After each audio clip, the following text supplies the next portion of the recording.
आता जिल्हाधिकाऱ्यांनी तुमची भेट घेतलेली आहे आणि नंतर लगेचच पवारसाहेबांना कळलं काय बोलणं झालं, पवारसाहेबांनी काय म्हटलं? पवारसाहेबांनी आम्ही आमच्याकडून प्रयत्न करतो. कराळे साहेबांनी त्यांचा फोन जोडून दिला आणि त्यांनी सांगितलं का माझ्याकडून काय प्रयत्न करता येईल, आमच्या सदिच्छा सोबत आहे असं त्यांनी सांगितलं.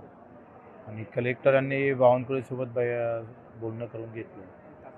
पालकमंत्री बावनकुळे म्हणत का आता कलेक्टर आले तुम्ही उपोषण सोडवा, आम्ही बैठक लावू. मी त्यांना सांगितलं बावनकुळेंना फक्त बैठकीवर काही उपोषण सोडणार नाही, निर्णय घ्यावा लागेल आणि निर्णय घेतल्याशिवाय आम्ही ते काही हटणार नाही.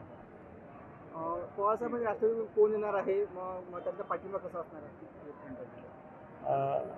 मला वाटते रोहितजी पवार उद्या येणार आहे असं त्यांचे एक माजी आमदार आहे त्यांचा फोन आला. हां बच्चू बोलतो.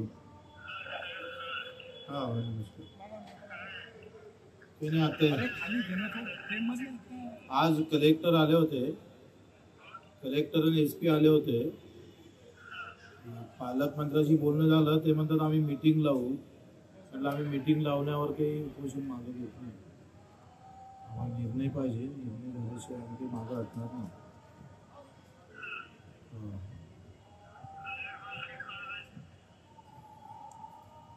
हॅलो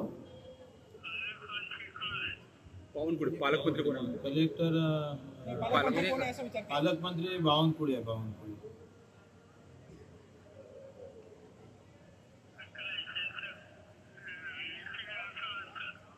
हाव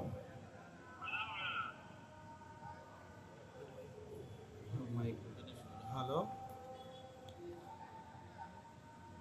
मीटिंग ते मुख्यमंत्र्यांसोबत लावतो म्हणत होते. मीटिंग तर मागे झाली होती. निर्णय घेतला पाहिजे. निर्णय घेतला ते पहिले पाठवा. आवाज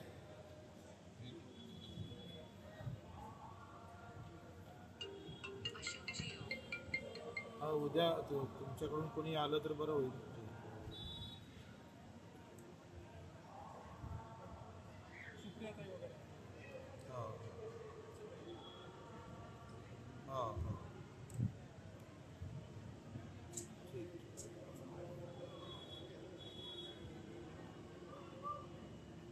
हो